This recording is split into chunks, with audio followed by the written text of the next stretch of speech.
राम जी की आवाज़ कान में पड़ी। राम जी की तो आवाज़ राम जी की है। जड़ भी चेतन हो जाए तो आंखें बंद किए किए उस बालक ने उठ दिया। नीम के नीचे खाट बिछी है और खाट के नीचे करवा चारपाई के नीचे रख लिया था।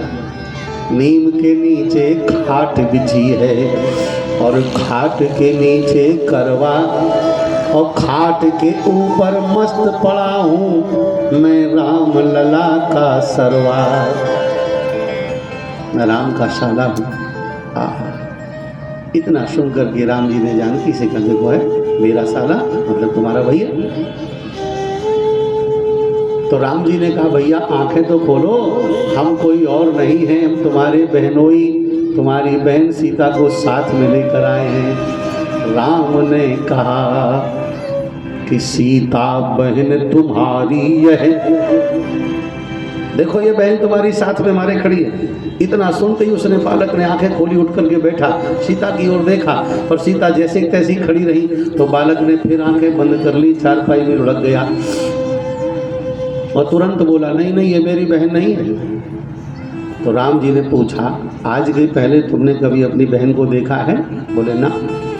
जब देखा नहीं तो पहचान कैसे लिया कि मेरी बहन नहीं है? अब ध्यान देना आप लोग, कैसी बहनें होती थी और कैसी बहनें हो गई हैं, ये दो बातें ध्यान रखना। हमने वो समय देखा, आप सबने देखा होगा जब बहुत अच्छे साधन रोड पर नहीं होते थे, 3 पहिया के टेम्पुआ चलते थे छोटे छोटे, 25 किलोमीटर की यात्रा तय करने में दिन भर लग जाता था। और सवेरे से बहन ससुराल से चल पड़ती थी, मुंह सूख जाते थे, मुंह लाल हो जाते थे धूप में। अगर कोई कहता भी था कि पानी पी लो बेटा तुम्हारा मुंह सूख रहा, तो सिसक कर बोलती थी नहीं नहीं बस थोड़ी दूर रह गया है, जब भैया को टीका कर देंगी तब पानी पी। ऐसी बहनें होती थी।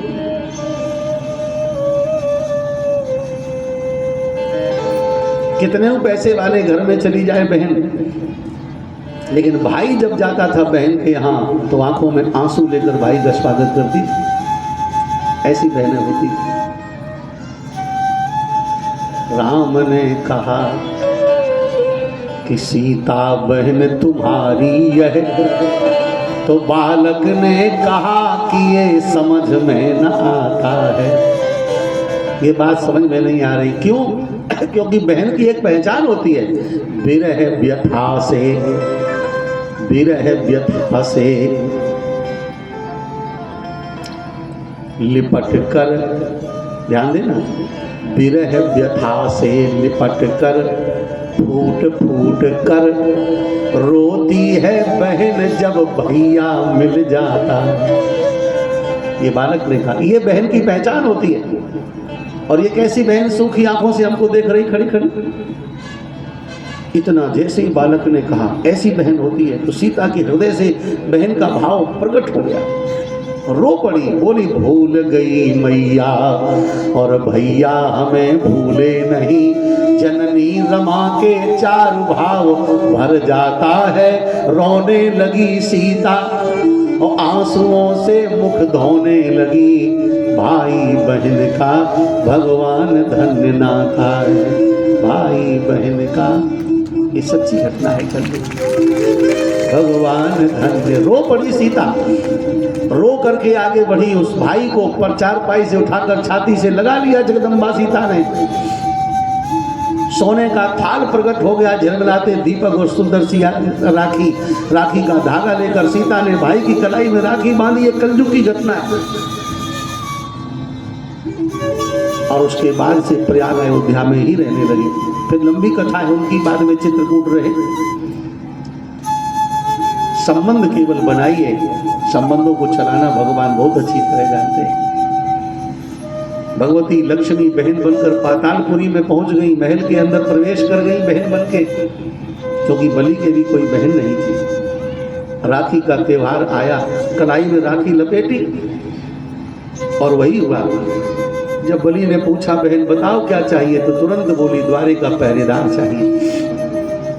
पहरेदार मांगा तो बलि को संशय हो गया, और उसी समय पहरेदार चतुर्भुज रूप में प्रकट हो गया और बहन जी भी चतुर्भुजा रूप में प्रकट हो गई। और लक्ष्मी नारायण भगवान की जय हो। इसलिए सेवा बहुत ठीक है, पर संबंध बना के सेवा करो तो ज्यादा उत्तम है। संबंध बना के, जो आपकी रुचि हो भगवान को संबंध बना लो। भगवान ने बामन बनकर बलि पर कृपा करी है, फिर भगवान ने मछली अवतार लेकर के राजा सत्यव्रत पर कृपा करी है। बोलिए मत से भगवान की। और बिल्कुल आराम से बामन भगवान आएंगे, दर्शन करते रहिए, ना उठोगे ना हिलोगे ना बोलोगे। हम बामन जी आपके पास पहुंचा देंगे, जो दक्षिणा बने उनको भेंट कर देना, कोई जोर जबरदस्ती नहीं, पर कथा में कोई डिस्टर्ब ना होने पाए, ध्यान रखना। हमारी प्रार्थना है कि हम जब कथा में रहा करें तो 1 मिनट भी खराब ना किया करो। आराम से दर्शन करिए, दिव्य बामन भगवान दर्शन देंगे, फिर कन्हैया दर्शन देंगे। समय जा रहा है और आप कथा श्रवण करते रहिए। मेरे प्यारे कथा प्रेमियों, वही राजा सत्यव्रत जिनके लिए भगवान मछली अवतार लेकर आए, वही मनु रूप में पृथ्वी पर प्रकट हुए। उसी मनु वंश में बड़े बड़े प्रतापी दिव्य राजा हुए, भक्त भी हुए और बलवान वीर भी हुए। इन्हीं के परिवार में भक्त श्री अम्बरीश जी महाराज हुए। अम्बरीश का चरित्र बड़ा उत्तम चरित्र है। दुर्वासा जी के श्राप ने भी अम्बरीश जी महाराज को स्पर्श नहीं कर पाया। जब दुर्वासा जी के आश्रम में हम गए, वहां तो मेरे मन में बराबर ये बात आ रही थी कि दुर्वासा जी यहाँ कब आए होंगे। दुर्वासा जी भगवान शंकर के अवतार, और भगवान दुर्वासा जी ने सबकी परीक्षा ली है। ऐसा एक ही महात्मा है, द्रौपदी की परीक्षा ली, राम जी की परीक्षा ली, कृष्ण जी की परीक्षा ली, अम्बरीश जी की परीक्षा ली। और जब अम्बरीश के एकादशी व्रत में दुर्वासा जी पहुंचे, अम्बरीश अयोध्या के राजा थे और एकादशी निर्जला करते थे, और उसका उद्यापन करने वृंदावन पहुंचे, मथुरा।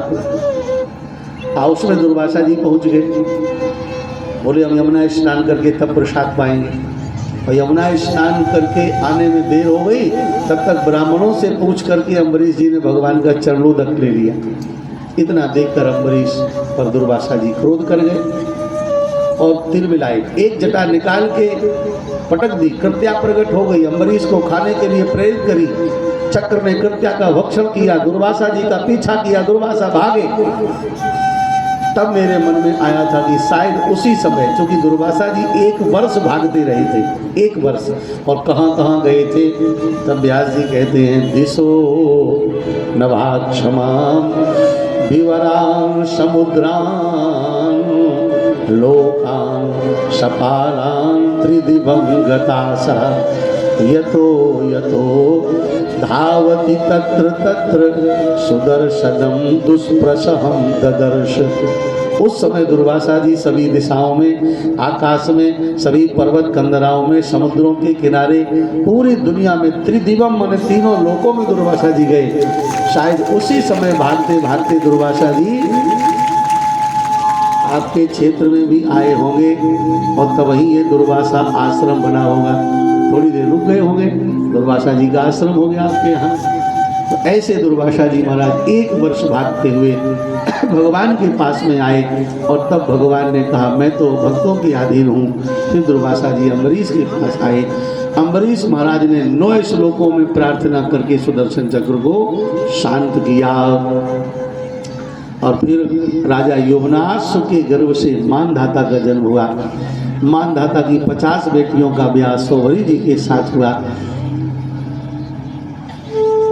मानधाता के त्रिशंकु हुए, त्रिशंकु के हरिश्चंद्र हुए, हरिश्चंद्र के रोहित हुए। इनका वंश केवल नाम लिया गया, कथाएं इनकी भागवत में नहीं है। हरिश्चंद्र के रोहित हुए, रोहित के हरित हुए, हरित के चंप, चंप के सुदेव, सुदेव के विजय, विजय के भरुक, भरुक के व्रक, व्रक के बाहुक, बाहुक के राजा सगर हुए। बाहुक के 1 करोड़ पत्नियां थी। बड़ी रानी को जब गर्भ की प्राप्ति भई, दूसरी रानियों ने बड़ी रानी को विष दे दिया। वो विष की थैली के साथ में बच्चा पैदा हुआ, इसलिए उस बालक का नाम सगर हो गया। सगर की 2 पत्नियां थीं, एक पत्नी से 60,000 बेटा हुए और एक पत्नी से 1 बेटा हुआ असमंजस। सगर जी के यज्ञ के घोड़े को इंद्र ने चुरा करके भगवान कपिल के यहाँ बांध दिया। उनके बेटा अश्व की खोज में निकले और जब पृथ्वी को खोजते हुए कपिलाश्रम पहुँचे, वहाँ घोड़े को देखकर बहुत क्रोध किया। अपने ही क्रोध की आग में जल करके 60,000 भस्म हो गए। बाद में असमंजस के अंशुमान और अंशुमान ने कपिल भगवान की प्रार्थना करके पूछा कि इनका उद्धार कैसे होगा, तो गंगा जल से उद्धार होगा। ऐसी जानकारी भई। अंशुमान ने तपस्या करी, गंगा जी को नहीं ला पाए। अंशुमान के फिर दिलीप हुए, दिलीप के भगीरथ हुए। श्री भगीरथ जी ने तपस्या करके गंगा जी को भूवाहिनी बनाया। बोलो भागीरथी गंगा मैया की। गंगा के जल के स्पर्श से 60,000 का उद्धार हुआ। भगीरथ के श्रुत